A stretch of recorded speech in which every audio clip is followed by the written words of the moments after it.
Olá, olá, estudantes, sejam bem-vindos aqui ao oitavo ano, professor Rodrigo aqui, falando agora sobre o nosso capítulo 11, Geopolítica da América e da África. Nesse primeiro momento aqui, falando sobre o poder geopolítico dos Estados Unidos. Então pega o livro de vocês, pega o lápis, marca texto, coisas para vocês fazerem anotações. Então primeiramente, vamos falar o que é geopolítica. O que é isso? É de comer, é de passar no cabelo, é um jogo de videogame, o que é isso? Geopolítica é relação entre países, é o jogo de influência. Essas influências podem ser econômicas, políticas, culturais ou ainda militar, forças armadas. Cada país tem um grau de poder, influência geopolítica. Esse poder pode ser alto, pode ser baixo, pode ser médio, pode ser regional, pode ser global. E nós dividimos ele em dois tipos. O primeiro, o hard power, ou força bruta, onde a geopolítica é realizada por meio da força, onde países usam seu poder econômico e militar para proteger interesses próprios de empresas daquele país, de indivíduos daquele país ou de aliados internacionais. Exemplos de hard power, forças armadas, empréstimos, financiamentos internacionais. Na maioria das vezes é usado de forma mais agressiva, quando um país quer mostrar a que veio, quer mostrar a sua força e o soft power, né? Ou força leve, né? Mais tranquilo. Que é o quê? Que é a influência geopolítica por meio da diplomacia, do convencimento e através da difusão de valores e elementos culturais, como língua, cinema, música, costumes, culinária, onde esses países vão exercer influência de uma forma menos agressiva, mais gradual, ao longo do tempo, construindo uma imagem de proximidade bem mais leve, mais amigável. Exemplos de hard power, forças armadas. Coloquei aqui dois exemplos de elementos de hard power, que são porta-aviões, de certa forma, uma das principais formas de demonstração de força. Um aqui é o porta-aviões dos Estados Unidos, o USS John F. Kennedy, os principais navios de guerra dos Estados Unidos. E aqui o porta-aviões da Rússia, Almirante Kutuzov, o único porta-aviões em operação da Rússia. Sobre soft power, eu separei aqui dois exemplos. Um pôster do filme Avengers, que foi produzido pela Marvel, que é uma das principais produções cinematográficas dos Estados Unidos, de um estúdio de Hollywood. Os Estados Unidos usam muito isso como forma de geopolítica, de soft power. E aqui separei também uma imagem aqui da franquia Pokémon. Tem séries, filmes, jogos, brinquedos, que acaba também sendo uma forma de soft power, de demonstração de geopolítica por meio de elementos culturais da cultura japonesa, levando a cultura japonesa para outros lugares do mundo. Isso também, o Brasil tem muito dessa, também acaba usando muito do soft power, tanto com música, samba, forró, sertanejo e por aí vai. Chegamos aqui a falar sobre a geopolítica na América e na África.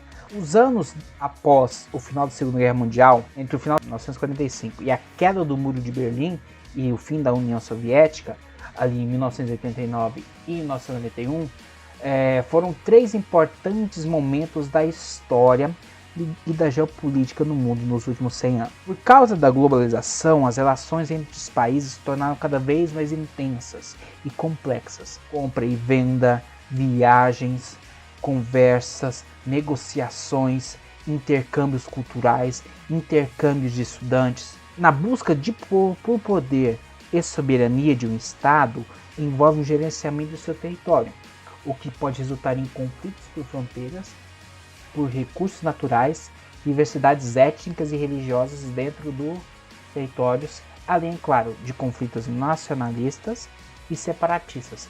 Regiões, às vezes, dentro de países que desejam ali ter uma independência. Essas disputas são chamadas de questões geopolíticas. Primeiramente, vamos falar como os Estados Unidos, um pouquinho sobre a geopolítica dos Estados Unidos em escala mundial.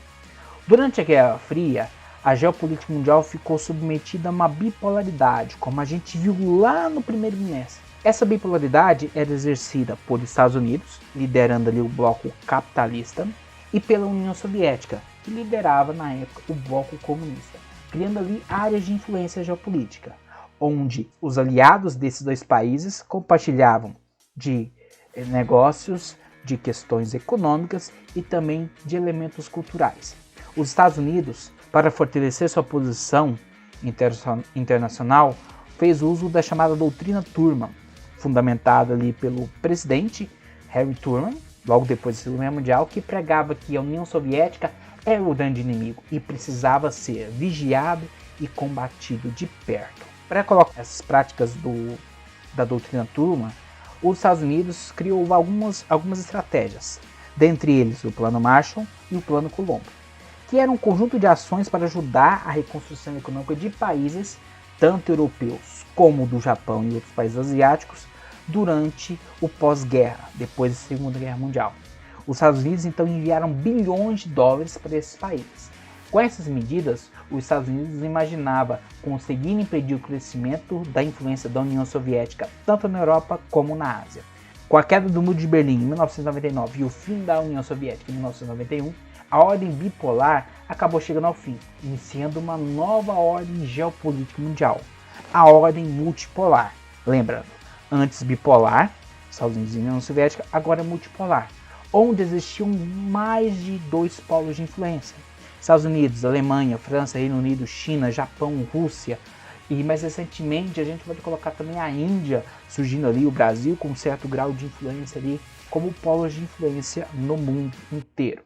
No início do século XXI, o ano de 2001 foi muito importante, pois no dia 11 de setembro, 4 aviões passageiros acabaram sendo sequestrados nos Estados Unidos e integrantes da Al-Qaeda acabaram realizando os atentados terroristas ali do 11 de setembro. Um avião acabou caindo na Pensilvânia, o outro acabou atingindo o Pentágono, no centro das Forças Armadas dos Estados Unidos, na cidade de Washington, capital dos Estados Unidos, e 2 acabaram acertando ali as Torres Gêmeas, o World Trade Center, considerado um dos centros, dos símbolos do poder econômico dos Estados Unidos. Depois desses atentados, o então presidente George W. Bush dos Estados Unidos iniciou a chamada Guerra ao Terror, ou também muitas vezes referida como Cruzada contra o Terrorismo, onde os Estados Unidos usaria tudo que fosse necessário, usaria a força que tivesse para eliminar qualquer ameaça terrorista que ameaçasse a segurança nacional dos Estados Unidos. Como consequência disso tudo, os Estados Unidos realizou 2 invasões grandes ao Afeganistão e ao Iraque.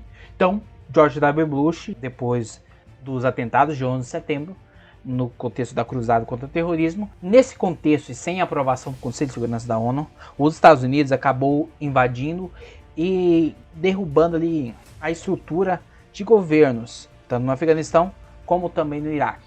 Era uma clara demonstração do poder militar deste país, capaz de atuar em qualquer parte do mundo. Hoje, mais ou menos 20 anos após os ataques das Torres Gêmeas, os esforços estadunidenses contra o terrorismo não cessaram. E nesse sentido, estima-se que o país esteja direta ou indiretamente em mais de 40% dos países do mundo, seja com bases, seja com operações, seja atuando ao lado de governos e entidades locais na busca por pessoas ou organizações ligadas a questões terroristas. Em 2017, com o início do governo Donald Trump nos Estados Unidos, o país passou a adotar algumas medidas protecionistas na economia. O aumento da taxação a produtos importados de países como o México e da China, entre outras medidas, causaram muitas turbulências durante os 4 anos de governo de Donald Trump, sejam elas em relação a aliados ou inimigos geopolíticos dos Estados Unidos. Algumas delas são o aumento da taxação sobre produtos importados de países como México e China, o que tem reduzido as exportações desses países para os Estados Unidos, tentativa de reduzir a posição de liderança da China de vanguarda em nível comercial e tecnológico no mundo, aumento das tensões com países como Venezuela, além de sanções contra o país da América do Sul e aplicações de sanções comerciais contra Irã, em virtude de supostas violações do acordo nuclear, firmado anos atrás, que tentava ali colocar o desenvolvimento nuclear do país do Oriente Médio sobre uma vigilância maior dos Estados Unidos e dos seus aliados. Ficamos por aqui com essa parte 1 do capítulo 11. Em caso de dúvidas, entre em contato comigo para que eu possa ajudá-los. Continuaremos falando sobre outros assuntos da geopolítica da América Latina, da África e ligados aos Estados Unidos também no próximo vídeo.